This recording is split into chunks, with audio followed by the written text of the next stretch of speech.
malo ove, ajde, dođite svi ovamo, dođite svi.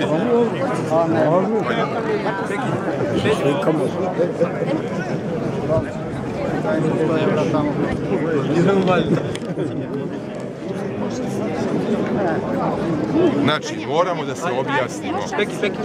Da tačno znaš šta se radi.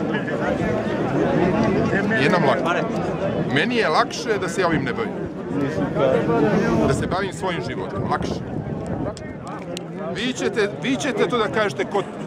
Ja vam kažem, idemo ovim putem. Pazite, ne, meni je... Nije baš tako. Nisam se ja gurao da se bavim ovim. Imao sam ja mnogo bolje perspektive u svom životu nego se bavim ovim. Ali ja vam kažem kojim putem treba da imamo, vi se opredelite. Ja kažem, to je taj put. I kažem vam jasno, to je taj put. Biće još teže. Neće biti lako. Ali verujem da nakon tog puta, posle određenog vremena dolaze rezultati. Oni sad već dolaze.